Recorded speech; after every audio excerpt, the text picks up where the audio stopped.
Astaghfirullah wa mawalah wala haula wala quwata illa billahi wa ba'd. Alhamdulillah, di malam hari ini kembali kita duduk untuk bertalabul ilmi, dan kita masih melanjutkan tafsir dari surah Al-Imran, dan sekarang masuk pada ayat ke-12 dan seterusnya. A'udzubillahi minasyaitonir rajim. Bismillahirrahmanirrahim. Qul lil ladzina kafaru satughlabuna wa tuhsyaruna ila jahannama wa bi'sal mihad. Qad kana lakum ayatun fi fi'atainil taqata fi'atun tuqatilu fi sabilillah wa ukhra kafiratun yarawnahum mithlaihim ra'yal aini wallahu yu'ayyidu binasrihi ma yasha' inna fi dzalika la ibratan liulil absar. Katakanlah kepada orang-orang kafir, kamu pasti akan dikalahkan, akan digiring ke dalam neraka jahanam, dan itulah seburuk-buruk tempat tinggal. Sungguh telah ada bagi kalian tanda pada dua kelompok yang berhadap-hadapan. Satu kelompok berperang di jalan Allah, dan kelompok yang lain, golongan orang-orang kafir, berperang di jalan syaitan, yang melihat bahwa mereka dua kali lipat jumlahnya dengan mata kepala mereka sendiri. Dan Allah menguatkan dengan pertolongannya siapa yang dikehendakinya. Sungguh pada yang demikian itu terdapat pelajaran bagi orang-orang yang mempunyai penglihatan yang tajam. Baik. Surah Al-Imran ini ayat 12 dan 13 ada dua asbab nuzul yang dikhilafkan para ulama. Di antaranya disebutkan dalam kitab Asbab Nuzul dan juga dalam sirah Ibnu Ishaq menyebutkan dua sebab asbab nuzul, walaupun dua-duanya terkait dengan orang-orang Yahudi. Yang pertama, ketika Nabi SAW terjadi kekalahan di perang Uhud. Kita tahu bahwa perang Uhud itu perang yang sangat dahsyat, sampai banyak para sahabat gugur di perang ini. Jumlahnya sampai 70 syuhada Uhud. Bahkan para syuhada Uhud ini pernah terjadi banjir besar kan di Saudi itu. Kemudian banjir itu sampai menyingkap kuburan syuhada Uhud. Subhanallah, jasadnya masih utuh. Sehingga oleh kerajaan Saudi akhirnya dipindah kuburannya itu ke atas bukit supaya tidak terkena banjir.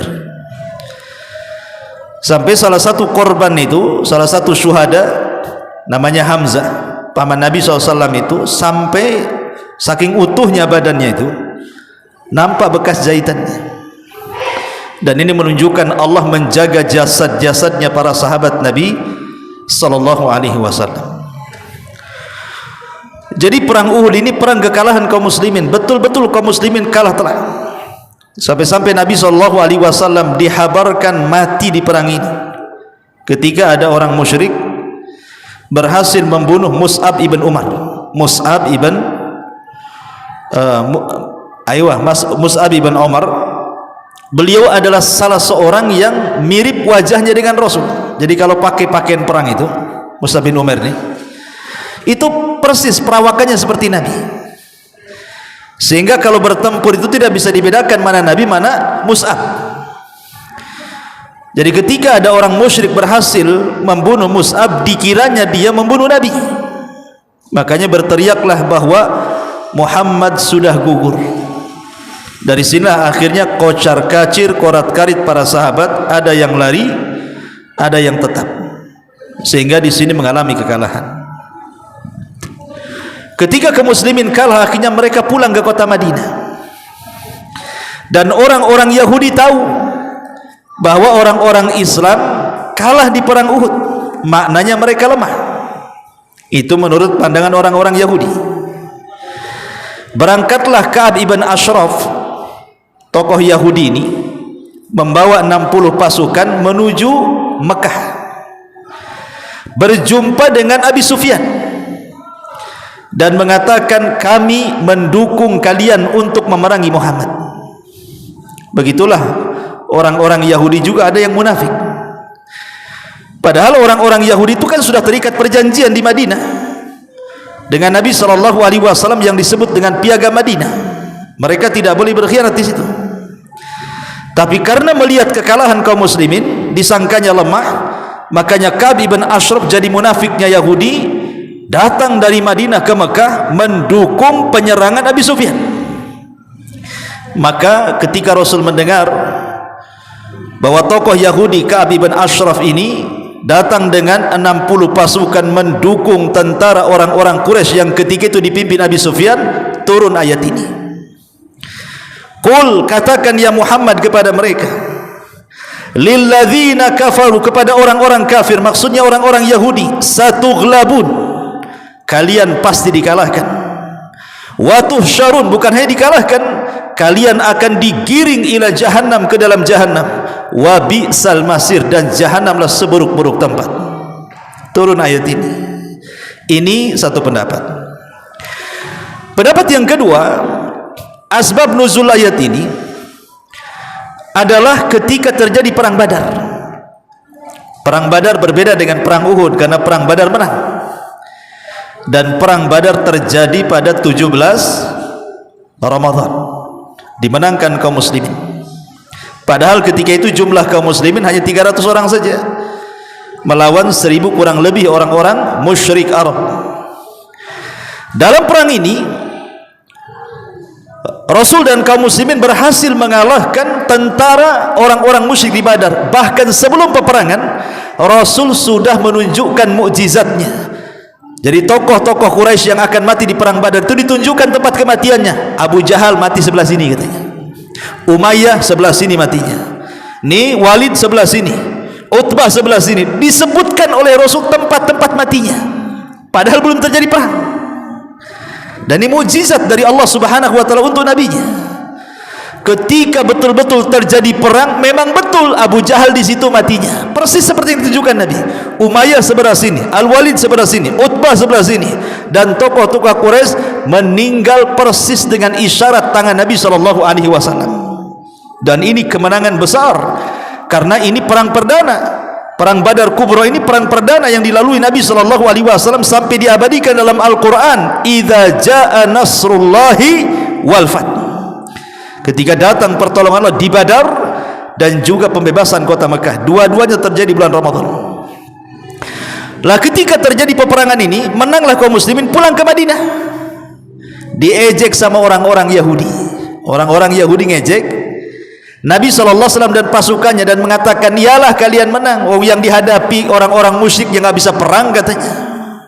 Coba kalau seandainya si Muhammad lawan kami orang Yahudi, cetek itu katanya. Itu orang Yahudi ngejek Nabi. Ya, karena musuhnya lemah, musuhnya tidak bisa perang, menanglah kalian.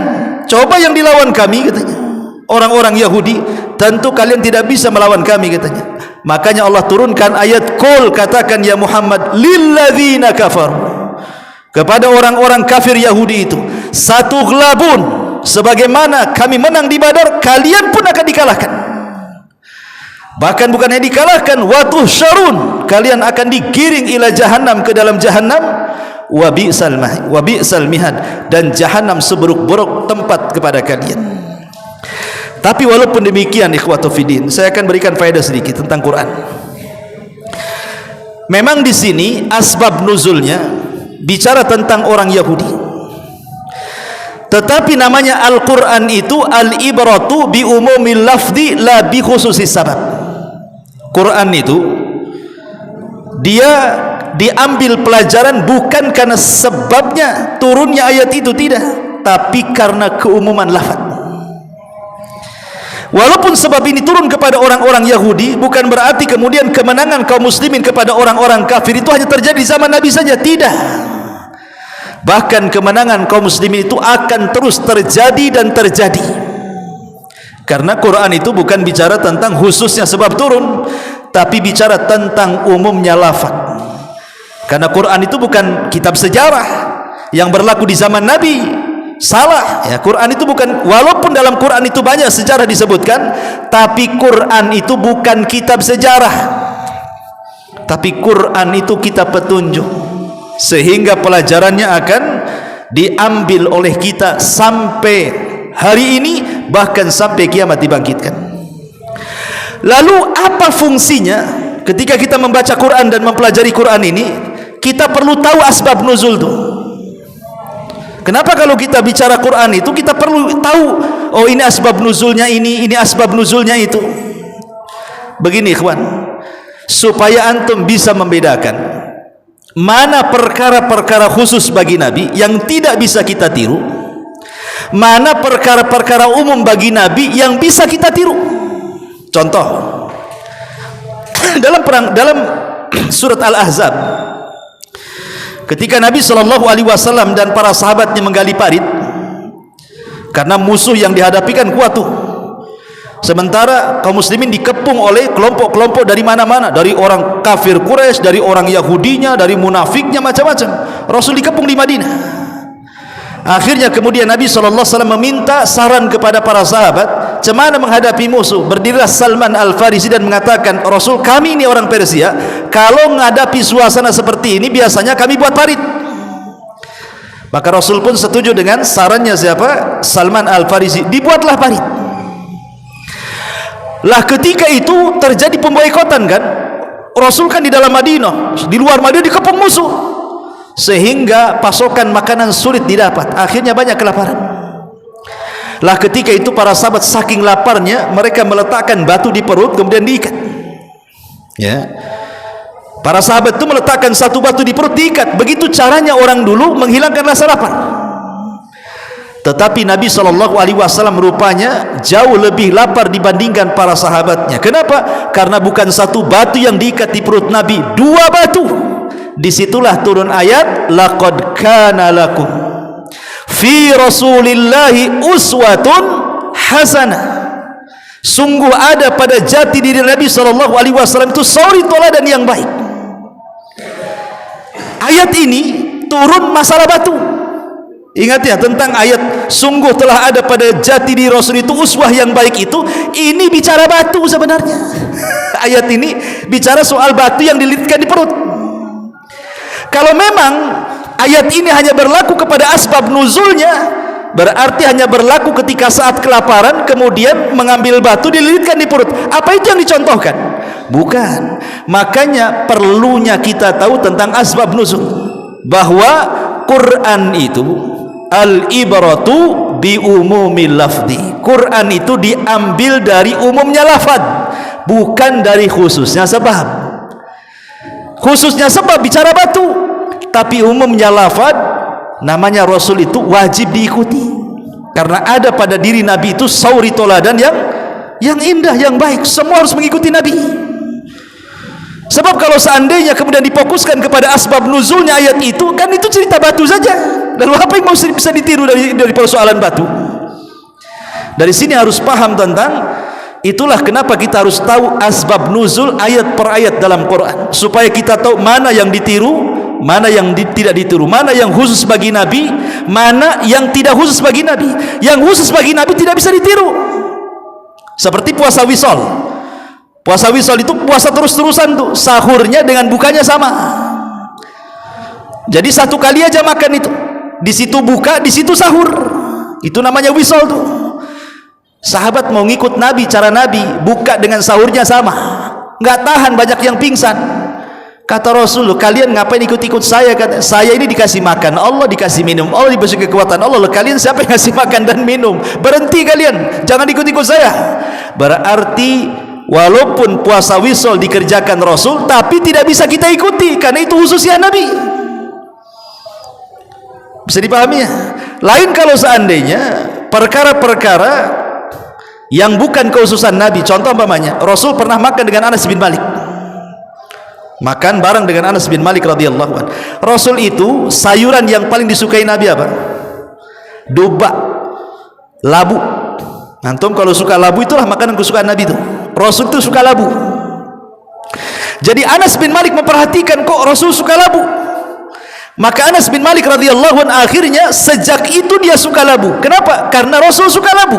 Awalnya Anas tidak suka labu, tapi ketika Rasul suka labu, dia suka labu. Sampai dia datang ke tanaman labu itu dan mengatakan, "Hei tanaman labu," katanya, "sekarang aku sangat mencintaimu karena Rasul suka dengan buahmu," katanya. Sebenarnya masalah makan itu tidak ada sunnahnya. Makan itu bukan khususan Nabi. Makan minum itu tabiat seseorang, perlu makan perlu minum, bukan sunnah makan minum itu. Tetapi yang sunnah itu bentuk makannya dan bentuk minumnya Nabi. Makanya ada istilah fi'lun Nabi. Dalam sunnah jibiliyah itu ada namanya fi'lun Nabi, ada namanya hayatun Nabi. Sunnah jibiliyah itu maksudnya kebiasaan yang dilakukan Nabi, itu jibiliyah namanya. Lah sunnah jibiliyah ini ada dua. Ada yang merupakan fi'lun Nabi, perbuatan Nabi. Ada yang merupakan hayatun Nabi, bentuk Nabi berbuat. Makan itu perbuatan Nabi. Kita juga makan, dia pun makan.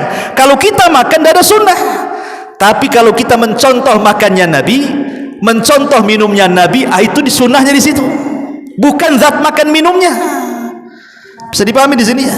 Lah itulah pentingnya ketika kita bicara Quran ini, harus disebutkan asbab nuzulnya. Walaupun ibarah itu diambil dari keumuman lafaz, bukan khususnya sebab. Kemudian Allah Subhanahu wa taala membuktikan ketika Allah mengatakan, "Hei katakan ya Muhammad kepada orang-orang Yahudi, kalian akan dikalahkan. Bahkan kalian akan digiringkan neraka jahanam dan jahanam seburuk-buruk tempat." Mana buktinya? Di sini Allah cantumkan buktinya. Qad kana lakum ayatun fi fi'atainil taqata. Fi'atun tuqatilu fi sabilillah wa ukhra kafiratu yarawnahum mithlaihim ra'yal ain wallahu yu'ayyidu binasrihi ma yasha inna fi dzalika la ibratan liulil absar. Inilah buktinya bahwa kalian akan dikalahkan. Qad kana lakum, sungguh telah ada, lakum bagi kalian, ayatun, sebuah tanda bukti bahwa kalian akan dikalahkan. Fi fi'atainil taqata, pada dua golongan yang berhadap-hadapan. Maksudnya dua golongan yang berhadap-hadapan di sini isyarat ke perang Badar. Pasukan Rasul dan para sahabatnya yang berjumlah 314 orang berhadap-hadapan dengan orang-orang kafir Quraisy yang berjumlah 1000 orang. Fi'atun tuqatilu fi sabilillah, sebuah kelompok, maksudnya kelompok Nabi. Mereka berperang di jalan Allah Subhanahu wa taala, orang-orang yang beriman. Wa ukhra, dan yang lainnya kelompok kafir yang berjalan di jalan syaitan. Buktinya kata Allah di sini, katakan ya Muhammad sebagai bukti bahwa orang-orang Yahudi akan dikalahkan. Ingat perang Badar katanya. Perang Badar itu jumlah kalian sedikit, jumlah musuh banyak.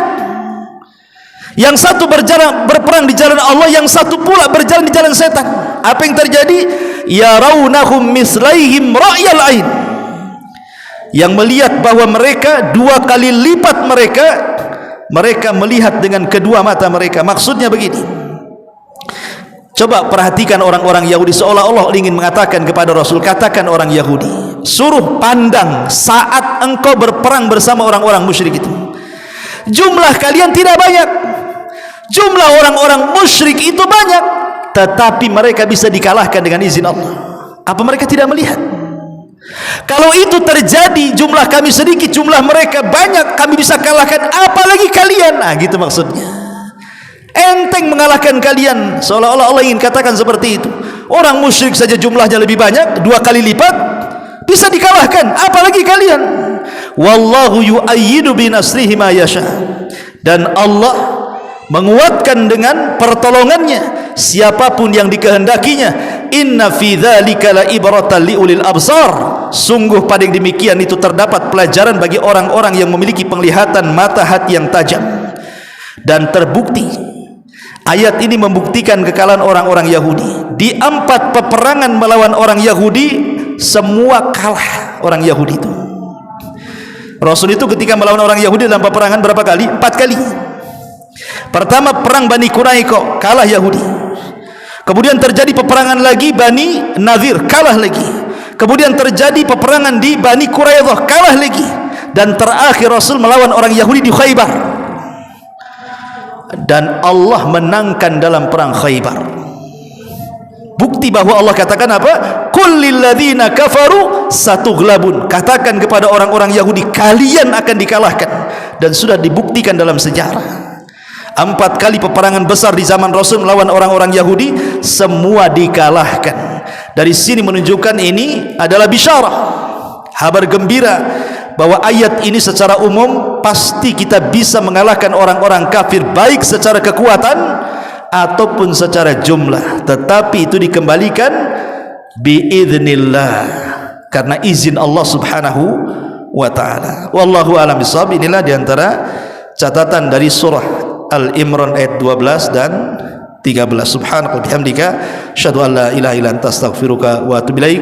Allahu ta'ala alam. Assalamualaikum warahmatullahi wabarakatuh.